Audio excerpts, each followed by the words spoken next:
They've misfit gaps. I mean, it was kind of all the things, the little micro things that we've seen from this team that have caused them to struggle all year.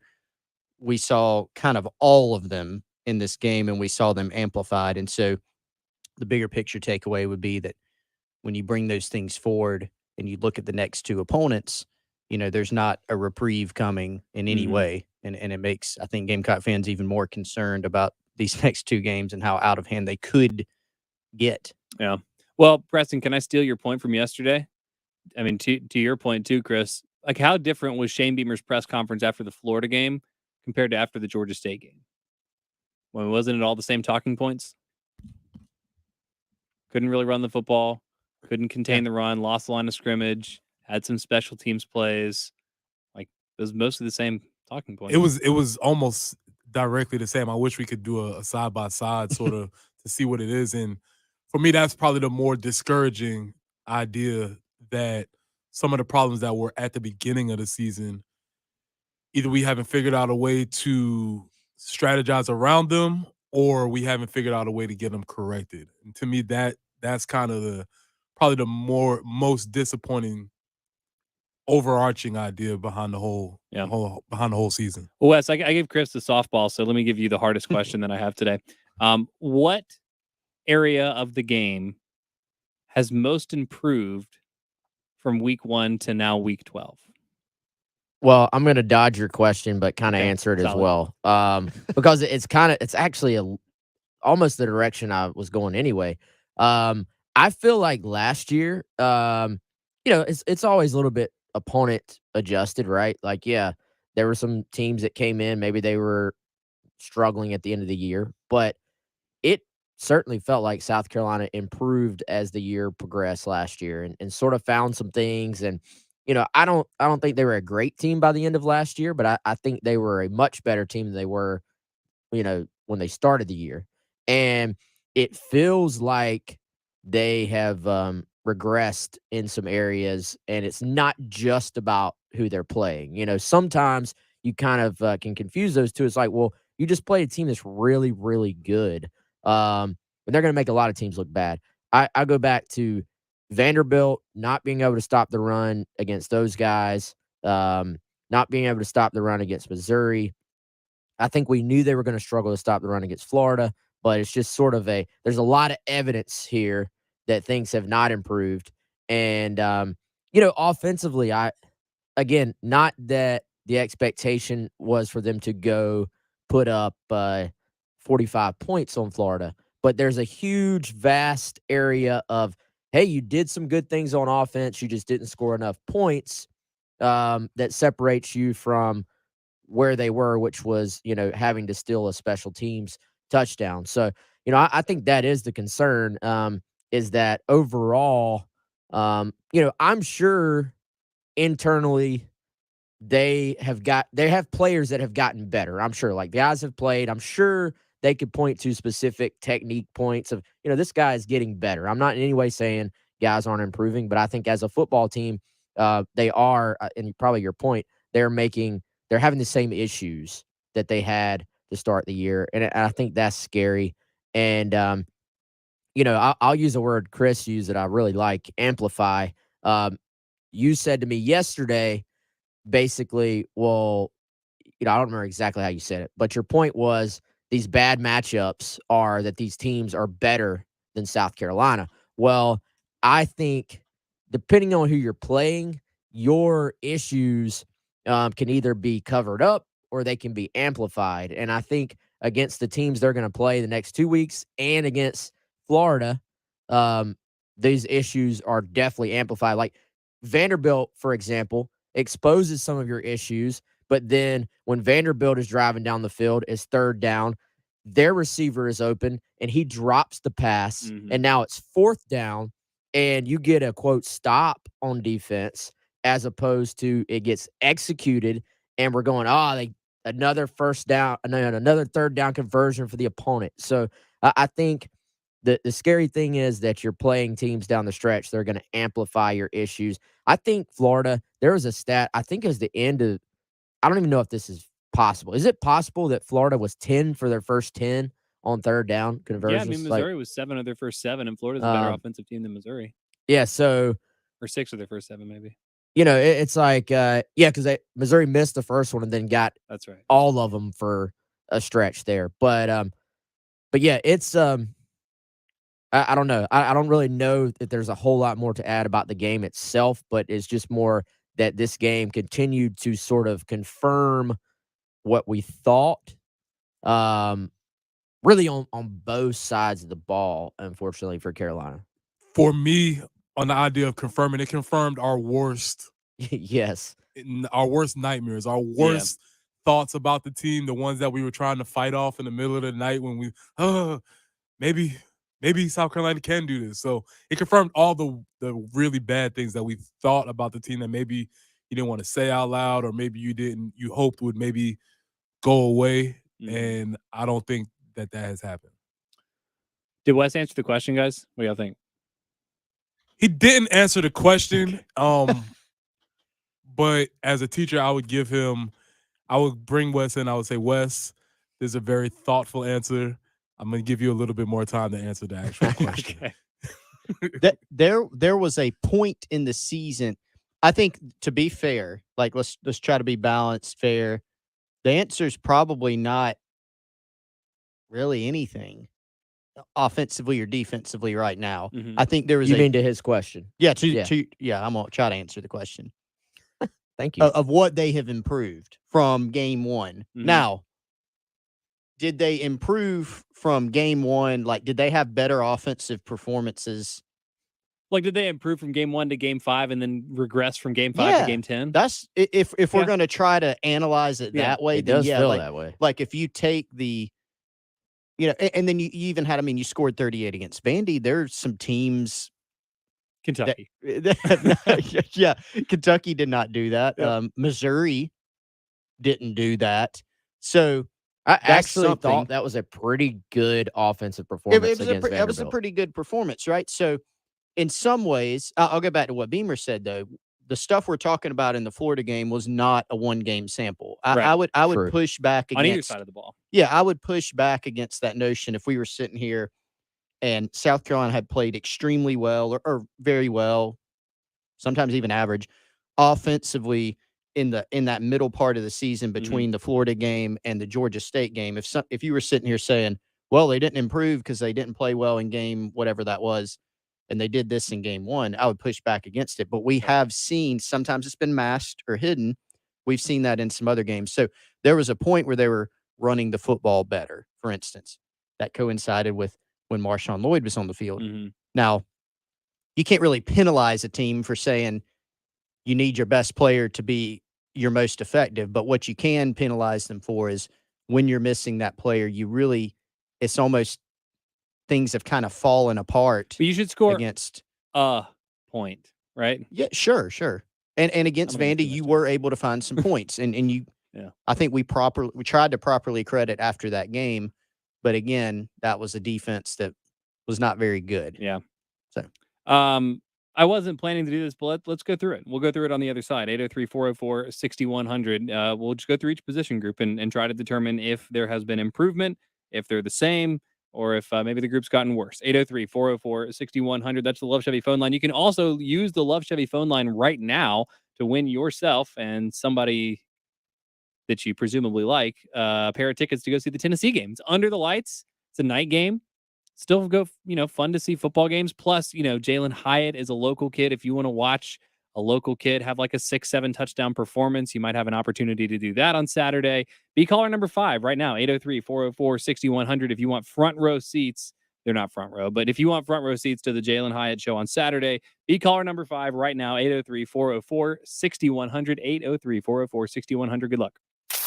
The Early Game with Bill Gunter and Jen Jensen on your home of the Gamecocks, 107.5 The Game. This is Damon Amendolara with your CBS Sports Minute. The criticism of Josh Heupel going for touchdowns late in a blowout over Mizzou is misguided. Tennessee has to make the case for being the best one-loss team in the country for a shot at the playoff. Margin of victory, points scored are always going to be considered. This is Damon Amendolara.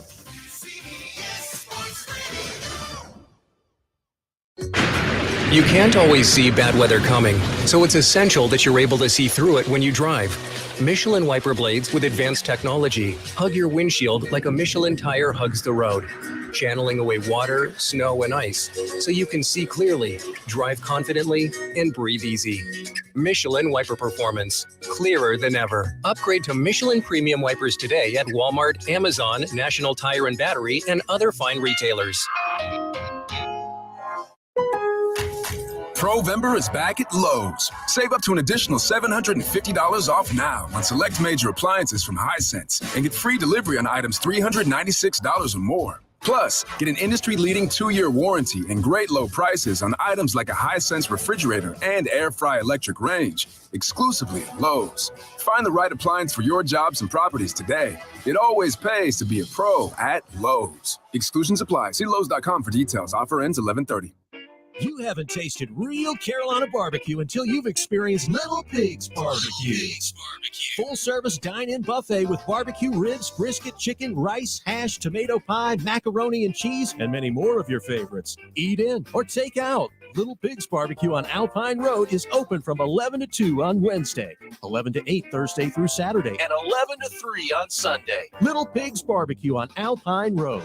Little Pig's family looks forward to seeing you soon. Family is strong, reliable, and always there. Shepherd's Glass has taken this approach in commercial, residential, and auto glass installation, repair, and replacement for over 50 years. Here's Suzanne Pucci. Yes, I have a Stanley Steamer carpet cleaning business and a fleet of vehicles, and we need those vehicles on the road to make money. So Shepherd's Glass has just been amazing. They will actually come to our office and install our windshields or fix whatever we need and get us back on the road quickly. So it's very, very convenient. Their service is just exceptional. I'm in the service industry, and I tend to recognize great service when I get it, and I just can't say enough great things about them. Hi, I'm Suzanne Pucci with Stanley Steamer. Visit shepherdsglass.com to see and learn more. shepherdsglass.com. Shepherd's Glass, Shepherd's Glass, a true reflection of quality. Welcome your guest into a clean, healthy home this Thanksgiving by calling the cleaning pros at Zerorez Carpet and Air Duct Cleaning. Get 3 rooms of carpet clean for only $129. And when you mention me, Bill Gunner at 107.5 The Game, you'll get a hallway cleaned for free. Easily schedule your cleaning online at ZerorezColumbia.com. Hey, Gamecocks, Scott here with Gamecock Traditions. This Christmas, celebrate with Gamecock gear that was sure to make any Gamecock fan happy. Brands like Columbia Sportswear, Pressbox, Under Armour, and many others. Maybe getting bowl tickets and a new Gamecock shirt, hat, or Gamecock watch or pendant would be perfect for your Gamecock. Gamecock Traditions, 5134 Sunset Boulevard, or at Sand Hills Village by the fountain. No matter what you're looking for in Gamecock merchandise, Gamecock Traditions or GamecockTraditions.com is your one-stop shop. Got an appetite for football? Football Saturday and Sundays are back, and you can catch games all day at Twin Peaks. Grab a 29-degree draft and check out our scratch menu. Visiting during the week? No one does happy hour like Twin Peaks. Whatever your preference, we have everything from tequila cocktails and an extensive bourbon menu category to top shelf spirits and cocktails served over ice. Local craft beers and handcrafted whiskey cocktails round out an adventurous drink menu second to none. And don't forget about our 29-degree man-sized drafts. This basketball season and every basketball season, come to campus and catch a game. Whatever the game, whoever you're with, just catch a game. Find your tickets online at GamecocksOnline.com. Broadcasting live from the Herndon Chevrolet Studios, this is 107.5 The Game. Stop by or shop online today and see why Herndon Chevrolet makes you smile. It's the Gamecock Central Takeover Hour, presented by Firehouse Subs, founded by firemen with Pearson Fowler, Chris Clark, and Wes Mitchell on the home of the Gamecocks, 107.5 The Game. 11:18 Tuesday morning. Welcome back in. It's the Gamecock Central Takeover Hour here on 107.5 The Game. Pearson Fowler, Preston Thorne, Chris Clark, Wes Mitchell, full house here today in the Herndon Chevy Studios of downtown Columbia. We're going to go through. We're going to evaluate each of the position groups. We don't have the numbers in front of us. This wasn't prepared. We just kind of stumbled into this, but just gut feeling. Where has this team gotten better? Where has this team gotten worse? Where is this team the same? Because I think Chris and Preston, you have both made the suggestion in the last couple of days that this team's kind of the same-ish as they were when they started the season. Real quick, though, Greg wants to know why I'm such a pessimist. Says that, yes, Carolina stunk up the place and deserves a criticism. Says I like to take it further, dig in the wound more. Said it might be the Jalen Hyatt show, but it's not a guarantee. He just wants me to share my opinion, good or bad, and be done with it. Am I being pessimistic here? Possibly. Yeah. That's I possible. mean, that sometimes yes. Yeah. At this point, probably. How many? Not. Not to encroach on buy or sell, but like, what is the over under on Jalen Hyatt touchdowns on Saturday? I don't know, but I will say this. I did write a little bit about the Jalen Hyatt thing this week, in that the Jalen Hyatt, I was like, hey, the Jalen Hyatt conversation for at least one more time is going to come back and be front and center. And I feel like, though, there's not really a discussion anymore here, because there are two things that are now facts. One, South Carolina should have offered Jalen Hyatt. Like, it's not a debate anymore. It's not a discussion. That was apparent. That's apparent right now. It was apparent when he was scoring touchdowns at Williams-Brice Stadium as a senior in the state championship game with the Tennessee staff laughing on the Carolina sideline. It should have been apparent before that. So not a discussion. Two, nobody that's going to be on the opposite sideline on Saturday night had anything to do with the decision not to offer him. You don't think Sherrod Green was over there being like, no, don't offer him? He's like, yeah, we don't need this guy. But no, seriously, like, nobody on that staff was involved in that decision. So I think this is one of those things. Now, from like a Michael Jordan, like, I'm going to find a way to be. Yeah, I was going to say, Jalen probably, I don't know, never met the dude in my life, probably never even seen him in person. He's not going to be like, I'm going to take it easy on him. They weren't the ones that did me wrong. He's like, I'm going to show out in my home stadium, right? Exactly. Like, he wants to go for 15 catches and 15 touchdowns. Yeah. Like, that's what you do. I think as a competitor, you're going to find your edge. And it's close to home. You want to go play well, but nobody over there actually had anything to do with it. If anything, the guys who made those decisions, they played in Athens a couple weeks ago. Didn't go well, but ooh, I like that. That's true. He was saving all his juice for his Columbia trip. and here's the thing.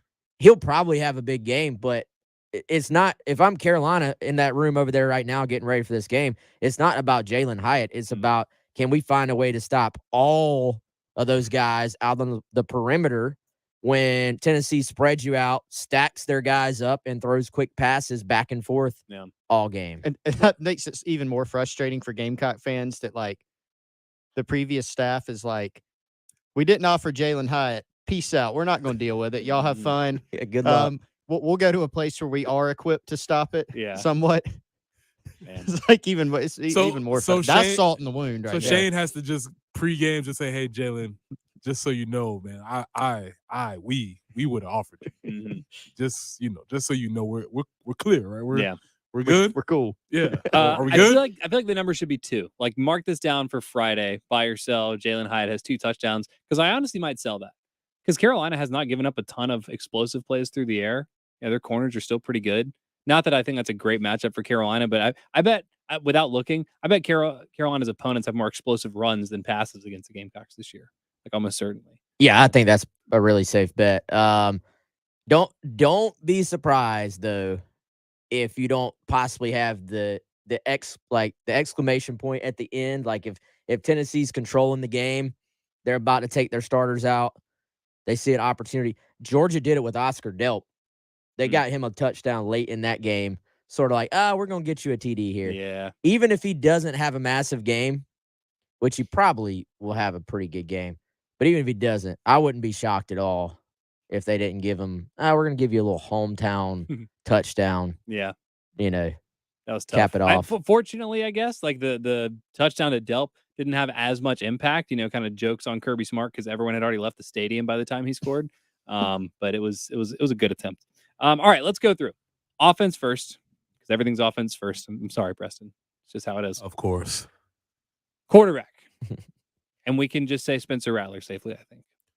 Has Spencer Rattler gotten better from the Georgia State game to the Florida game? Or actually, no, I want to frame this in a very specific way because of what you mentioned, Chris, in terms of like marginal improvements along the way. Is Spencer Rattler a better quarterback today than he was against Georgia State? let's keep everything brief, and I'll go very quickly.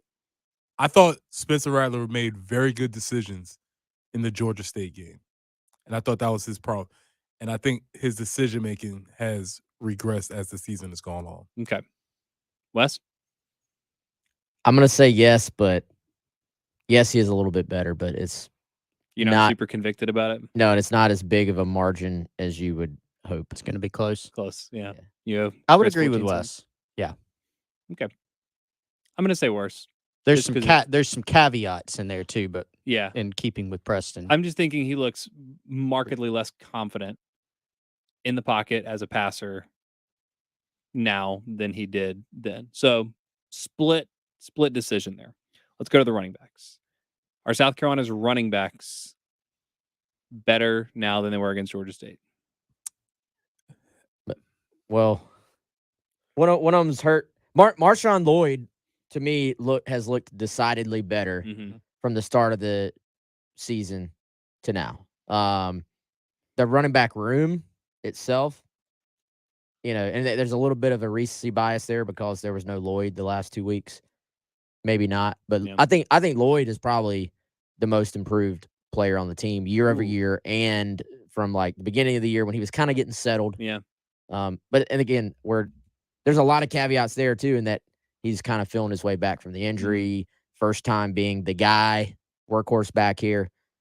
Short answer though is probably, I feel pretty strongly to say yes on that one. Actually, I'd agree. Yeah, kind of incomplete grade, but yes, because of Marshawn. Yeah, when he's on the field. I think this is maybe the second most comfortable yes that I will give in this exercise. And I think when you say incomplete, Chris, not only because Marshawn's hurt, but just because I think the rest of the running backs, it's fair to give them an incomplete grade because Marcus Satterfield and Shane Beamer don't seem interested in running the football with running backs anymore. Well, Christian Beal-Smith also playing hurt, either hurt and missed time or playing hurt.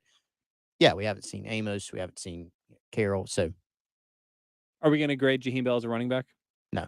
Okay. Next position. Yeah. Well, hold on. Let's. I want to say this because I wanted to because several people have texted in the last couple of days about the running back. So if we can take a brief detour here, if y'all are okay with that, if y'all will oblige me here, I want to take a brief detour on the running backs. 803-404-6100. We'll blow through the rest of the position groups on both sides of the football. Where has this team improved? Where have they gotten worse? Where are they the same? If you guys have an opinion, would love to hear it. 803-404-6100. Twitter at Pearson Fowler, at Coach P Tweets, at Wes Mitchell GC, at GC Chris Clark. More of the Extra Point coming up next on 107.5 The Game. High school coverage on 107.5 The Game is sponsored by Love Chevrolet. Travis Bedson, owner of CNT Foundations. With the world like it is today, we all just want to hold on to what we've earned. And if your home has a foundation problem, you can do just that with CNT Foundations. We now offer up to 2 years, same as cash, for qualified homeowners. So you can repair your home now and pay nothing for 2 years. It's the best of both worlds. Call 803-805-8044. CNT Foundations, your foundation experts. Are you suffering from chronic joint pain like Heather?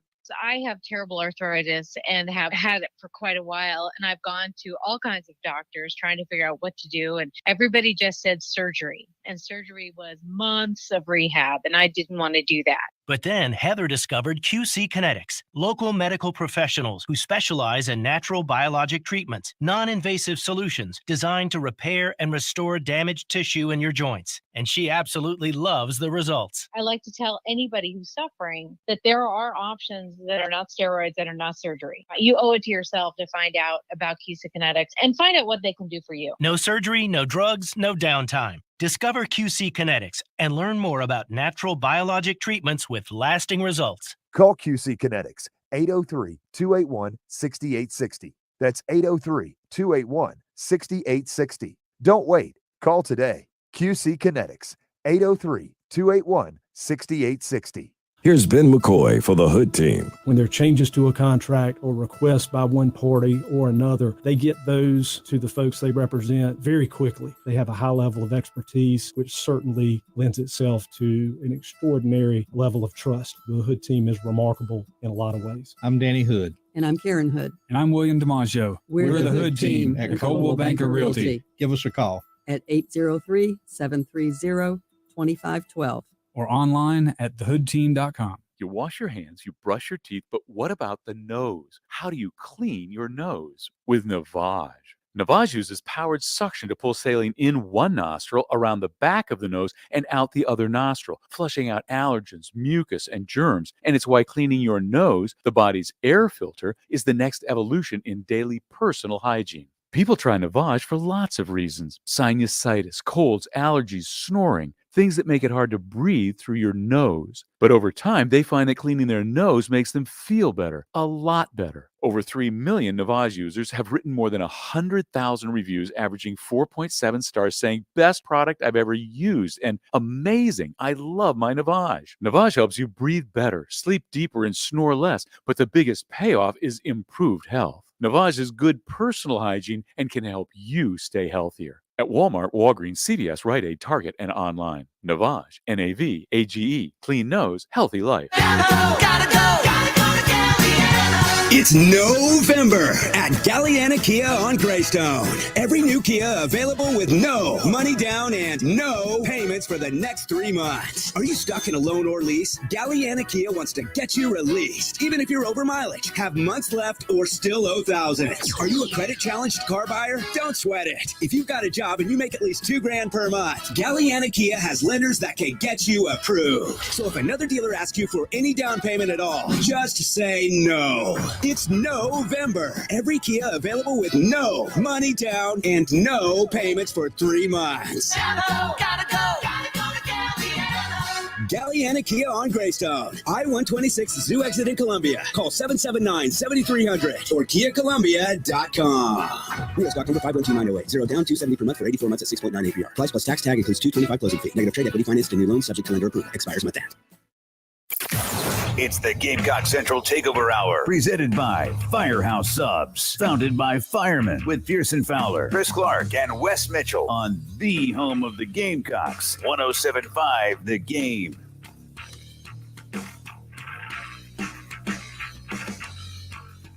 $11:31 Tuesday morning. Welcome back in. It's the Gamecock Central Takeover Hour on 107.5 The Game. Pearson Fowler, Preston Thorne, Chris Clark, Wes Mitchell here with you in the Herndon Chevy Studios of downtown Columbia. A little bit of a gray day, cold day. I think some rain is coming. I don't know. Feels appropriate that we've had these 2 days since South Carolina lost 38-6 to Florida over the weekend. Not a lot left to say about the game, frankly. Of course, if you guys have thoughts, we would love to hear them in the Love Chevy phone line or the text line.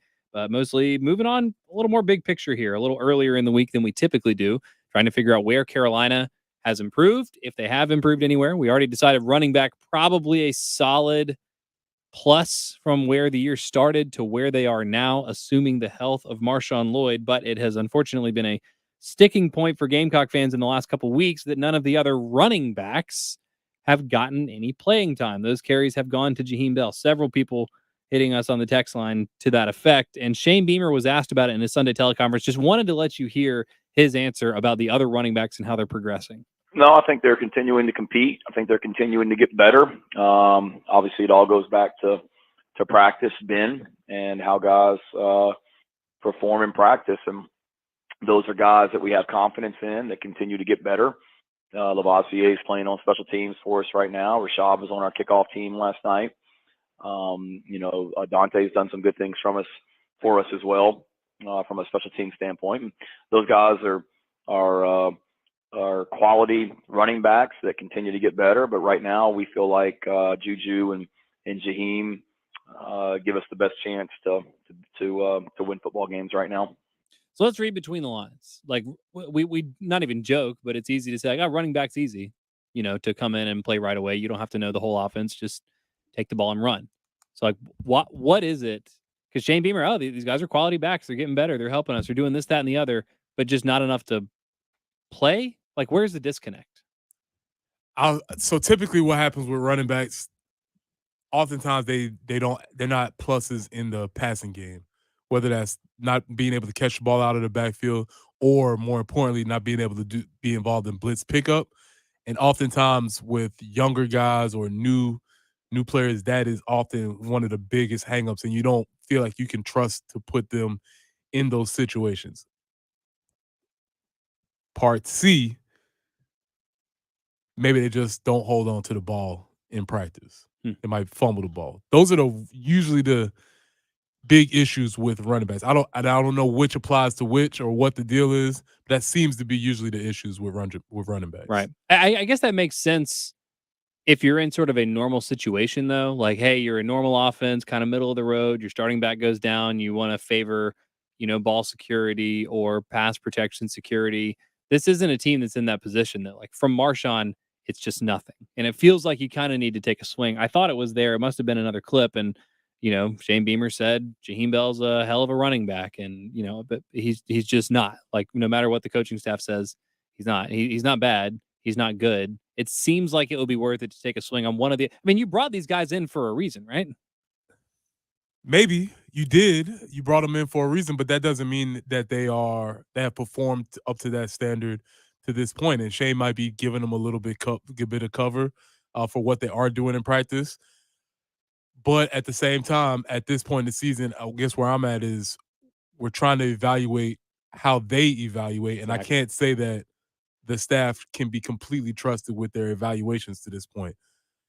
So to speak even further on that, this is when it gets difficult. This is when the management of people becomes really interesting, because if I've been taking all these reps at running back on second team, on third team, when second team O goes out, I go out. But then when game time comes, somebody from another position group comes and takes, quote unquote, my snaps. Mm-hmm. That can get to be a little bit dicey in the room, and I don't know how that plays out, but I can see that causing some potential issues. You brought Lavassier, Carroll, and Darius Miller, I guess, through the transfer portal. Dante Miller. So when we talk about evaluation, it's not just the evaluation of the talent that you have, but like again, you're spending spots on these guys, right? And if you didn't, like, guys miss in transfer portal and recruiting all the time. Nobody gets to bat 1,000, but it's not a good look if two running backs go down with injury. You have two guys that you brought into the transfer portal. Amos, I guess, has been in the program for a while, and you just have whiffed on all those guys, I guess.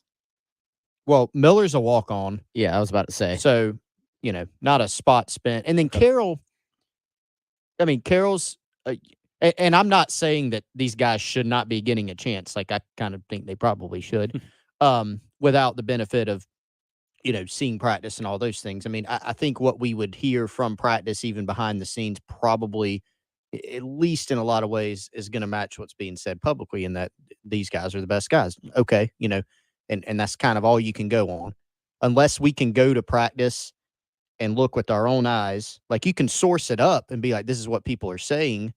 That's not what's being said publicly, but it probably matches in a lot of instances. So if we could all go there and see every single practice, or go review all the film from practice, we, might have different opinions or say, well, this guy needs more reps even in practice. Miller's a walk-on.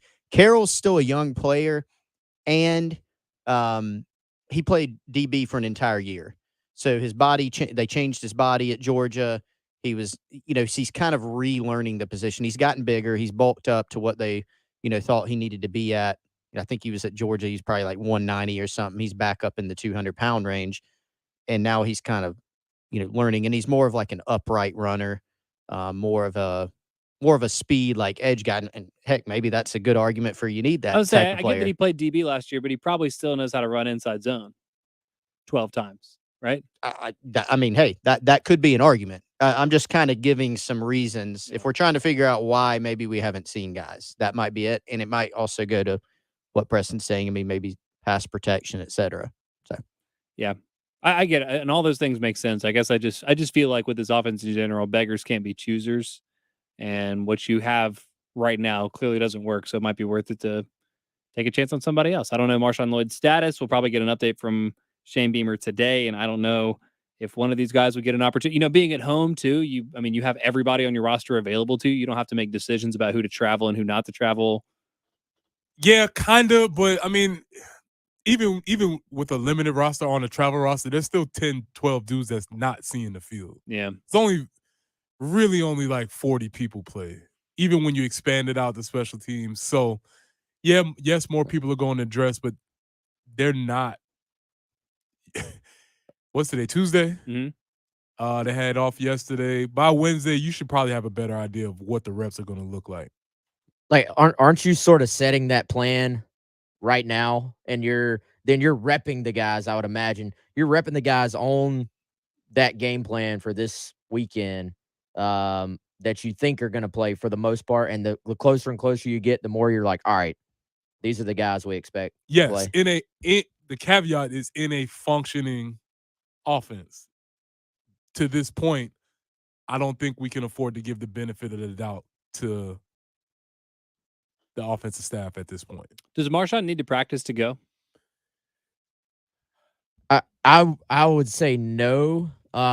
He's kind of earned that right at this point. I would think so. I just didn't know if there was a policy in place or anything. No, I don't think so. And I mean, there might be, but then there's all kinds of policies in place on teams, and then some people are exempt from them. And I think he qualifies. Yeah, I think the thing with Marshawn right now is that it could even get to a point where you're like, all right, he's going to give it a go, but you're really not going to know until he gets hit on that thing for the first time.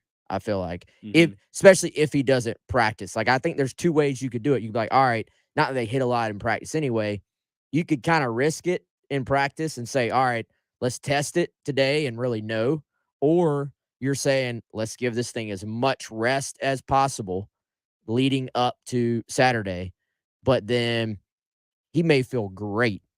And then the first time a helmet nudges that spot, might be like, he's back out, you know? So I think there's, I guess regardless, if you're setting the game plan today and you have the reps divvied up by tomorrow, that's fine. That should be opportunities for the other guys that we're talking about right now. But if Marshawn wakes up Saturday and has, been visited by an angel of healing and his leg is 100%, he's going to go and you scrap the game plan, correct? Yeah, I think so. Okay. You just better hope that angel got that thing really, really healed up. The angel had that magic soccer spray. Chris, you know what I'm talking about? Guys go down and you just like spray shaving cream on the leg or whatever. The comment I had was going to be not radio friendly. Yeah. You've seen the GIF for where they, we'll talk about it. Yeah, we'll get it during the break. Long digression on running backs, I think deserved after an interesting weekend in which Jaheim Bell, for the second straight week, led South Carolina in carries, not to much effect for the offense. But Marshawn's improvement and the lack of carries for the other guys, we'll say the running backs have improved. Offensive line. Is South Carolina's offensive line better today than it was September whatever? Man, that is another really difficult one. Okay, because it's another group where if you're taking the start and the end, you could say no, and I think be accurate.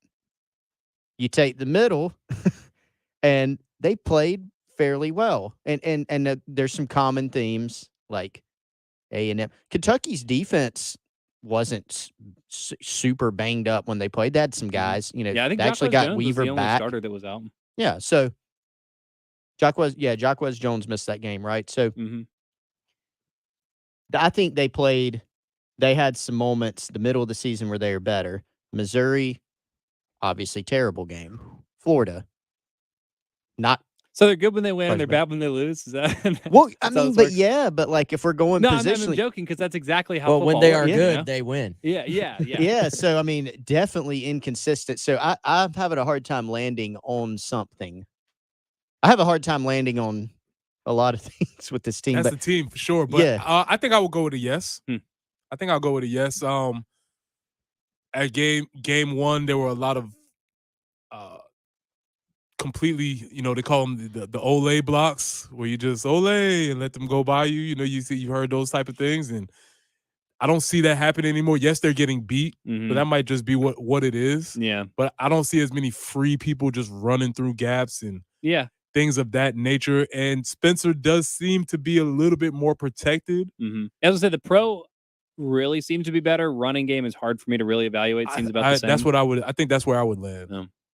That's fair. Yeah, I think Preston convinced me. I'll say this, the fact that, and I'm just going to base this, not even on my own eyes, but the fact that they've continued to rotate guys, it feels like they have been trying to solidify the left side all year long, and left guard and left tackle have continued to be rotated. Rashawn Lee, Trey Jones, Ja'Kai Moore, Jalen Nichols, you know, all four of those guys have, I think, played both of those positions, except for Nichols has not played guard, right? Yeah, Ja'Kai was playing guard on Saturday. Jakai's played guard and tackle. I think that was the first time we've really seen Ja'Kai playing inside this year. But yeah, so the fact they've continuously had to rotate guys there tell me they're still, trying to solidify those two spots. Okay, so that's like so it's a real split decision on quarterback. It's an improvement on running back, mostly because of Marshawn Lloyd.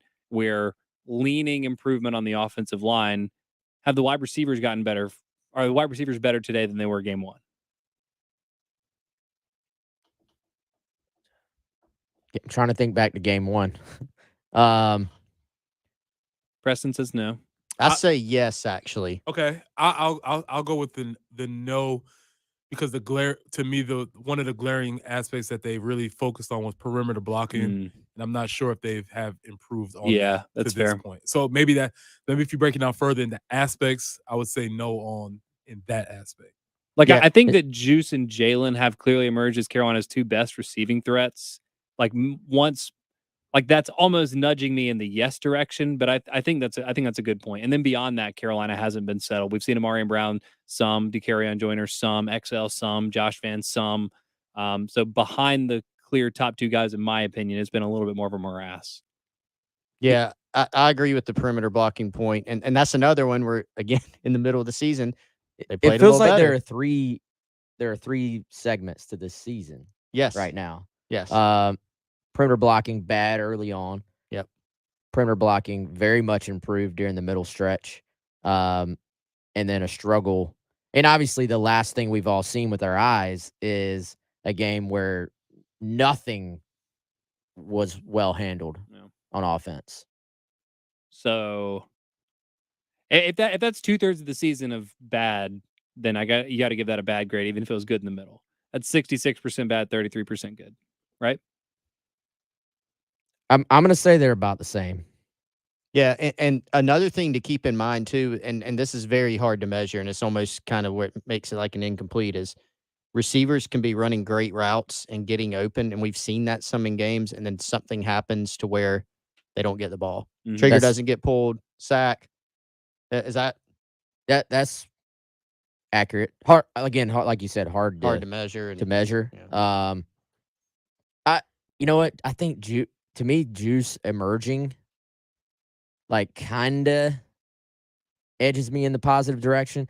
Here, the more we talk this through, like, I'm sure there's been improvements, but it's just also like there's not enough improvement overall as a team comparatively to the rest of other teams are improving as well. Right. That's a very good point. You improve when you take reps. Yeah. Like, so even if Carolina's gotten 10% better, other teams have gotten 15 or 20% better, is what it feels like. It feels like Florida has improved a lot as the year. We kind of agree that the running backs have gotten better. We kind of agree that the offensive line's gotten at least a little bit better, or they're not worse. And it seems like, a little bit split on wide receiver. So we're like leaning, I think all of us who have a pretty fairly critical opinion of this team right now are all kind of leaning, these things have kind of gotten better, and yet the result is undoubtedly worse. You didn't score. You had 144 yards before your final garbage time drive. So what I said yesterday, sum is not equal to the parts. Yeah, exactly. But it's mystifying. It's mystifying. Yeah. Let's flip the script. We only have a couple minutes left. We got to get through the defense. We'll go. I don't know if we'll do 3 or 5. We'll talk about the defense and how much they have or have not improved throughout the season next. More of the Extra Point coming up next on 107.5 The Game. High school coverage on 107.5 The Game is sponsored by Love Chevrolet.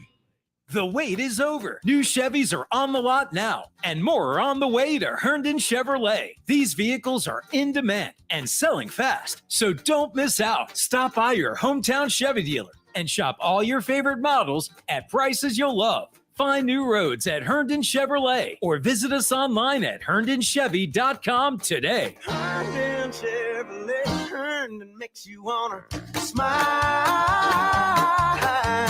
Smile.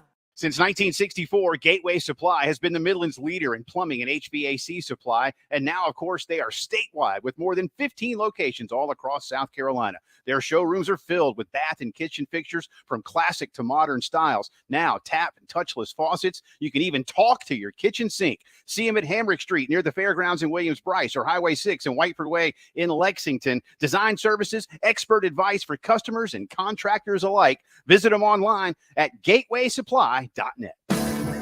For appliances with Reliances, that's Jeffers McGill. Come see the entire line of GE appliances at 1421 Atlas Road. Jeffers McGill offers the best customer service and lowest price on every GE make and model, including GE Profile, Monogram, and Cafe brands. Jeffers McGill and GE, your home team. For appliances with Reliances, that's Jeffers McGill. Ever wonder why your business doesn't show up on online search maps, but your competitors do? It's hundreds of things. Things that Cumulus Boost can identify and fix. And that's how we boost your findability. CumulusBoost.com. CUMULUS Boost.com. Enjoy Gamecock football Saturday at Columbia Craft Brewing Company on Green Street. Whether the game is home or away, Columbia Craft can be your tailgate headquarters. Bring your own food, no beverages please, or grab something tasty from the lineup of local food trucks and enjoy with any of Columbia Craft brews. Locally owned and operated, the enthusiasm Columbia Craft drinkers have for game days is awesome. Join them each Saturday to experience a new kind of tailgate. Columbia Craft is proudly distributed throughout the Midlands by KW Beverage. Looking to try some of the brews handcrafted in Columbia? Go to kwbeverage.com and hit the product hunter to find locations. Just how does a car repair shop last in business for over 50 years like Suddeth Automotive? By providing affordable, reliable, and honest auto repair. But if you ask them, they'll tell you it's their loyal customers who come back time and time again to entrust them with their car repairs. Well-trained technicians, service packages, and monthly specials. Isn't it time you became a customer? Give them a call or come by at 1410 North Millwood Avenue or make an appointment at SuddethAuto.com. At the Samuels Reynolds Law Firm, we've seen how terrible accidents turn lives upside down, and we're proud to be the lawyers our clients depend on during their toughest moments. I'm Jason Reynolds. Call me when your family is faced with any serious injury or death. And I'm Stephen Samuels. When you're hurt at work, I go to work, getting you the medical treatment and workers' compensation you depend on. We have the experience and passion you need when you need it most. Samuels Reynolds. True injuries, true lawyers. 779-4000. A sinking foundation can cause you to make quick decisions that could be wrong. Travis Bedson, owner of C&T Foundations. Many of our clients come to us after a bad experience with another company. From high-pressure sales techniques to misinformation, we've heard it all. If you're facing foundation problems, take a breath and take time to get a second opinion. We offer free estimates and reliable advice.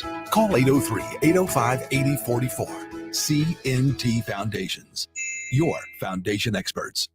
Welcome your guest into a clean, healthy home this Thanksgiving by calling the cleaning pros at Zerorez Carpet and Air Duct Cleaning. Right now, when you mention me, Bill Gunner at 1075 The Game, you'll get $30 off your next air duct cleaning. Use promo code AIR30 when scheduling online at ZerorezColumbia.com.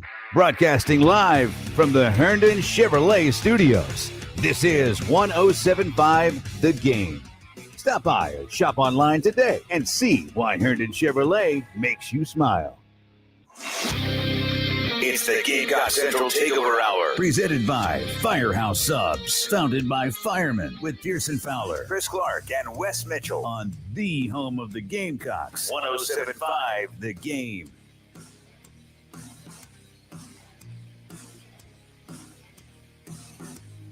Eight minutes in front of noon on a Tuesday morning. Welcome back in. It's the Gamecock Central Takeover Hour. A couple minutes left here. Shane Beamer weekly press conference later, live for you here on 107.5 The Game. His final thoughts on Florida, starting to look ahead to Tennessee, and we're taking sort of a little bit of an evaluation here at the almost finished mark. Where has South Carolina improved? Honestly, like a lot of split decisions. We are, truly split on the quarterback position. Offensive line leaning improved. Running back seems solidly improved, mostly because of Marshawn Lloyd. A little bit up in the air on wide receiver. We can go through probably most of these pretty quickly. Defensive tackles. Let's do all five. Defensive tackles for South Carolina. Are they better today than they were game one? No. I'll go with the man who played the position. Deferral. Yeah. Is that the easiest one? Is that the most glaring Lack of improvement? I think so. Okay. One side note, I think Tonka Hemingway has developed individually. Absolutely. I Yeah. would take that. Yeah. But I would say from game one he wasn't playing. Right. So true, he did not play. So I guess better to have him in there than to not. But for sure. Yeah. End. Definite improvement. With an asterisk by it too. That you're down a starter. You're down a starter, and your guys are playing 85 to 97% of the snaps every single game. Birch has flashed and had some moments. Gilbert Edmond, nobody, I mean, we tried to talk about him going into the season and like prepare people for, hey, this guy's going to play some snaps and probably be pretty good. Mm-hmm. But he went from not playing at all last year and to probably, hey, you're going to get 20, 25 snaps out of him to now he's playing 70. Mm-hmm. And he's playing pretty well. Yeah. All things being Maybe he should have been playing more anyway. Wes? Yeah, slight improvement Okay. at edge. Linebacker? No. DB, yes. Corner? I'll say yes. Yeah. Safety? Yes. Yes. Yeah. 21. When y'all said Marshawn Lloyd's the most 21, improved player on the team, Emma Moore was the only person that I thought of. But maybe it's not fair to say that he improved because he was just that good the whole time. He didn't get any better because he was already. I mean, he certainly has gotten better as a freshman. But His first play was a third down stuff, and then he followed that up with a fourth down get out. So those are his first two plays of his collegiate career. So he's actually gotten worse. Yeah, maybe he could only possibly. He just had further to fall than everybody else. So I don't know if he's gotten better, but he's stayed right where he started. Huh. But DQ Smith has been a pleasant surprise. Yeah, I think for everybody, at least from the outside, looking in, especially a guy that switched positions and sort of has taken on a new role as the not to be cliche, but the quarterback of the defense back there. So that's been good for him for sure. It has probably been not talked about enough how impressive that is that DQ comes in as a quarterback, didn't go through spring practice, and then is sort of just thrown into the fire and has stepped up big time for them. So I think you have two guys there that you're in Imamori and DQ. They're probably like future building blocks, I feel like, of this defense. Like you're going to possibly build the defense around these guys. And I think some interesting decisions, not to go too big picture, interesting decisions for where you should play those guys moving forward after this season, I think. I think that's a really interesting discussion that probably will be had. But to the DQ point, as I texted the group, when I saw he was a civil engineering major as a freshman, only special people take on that challenge, even if you don't even make it through the program. But to have the audacity to say, you know what, that's what I want to do. I think he can handle getting people lined up in the secondary.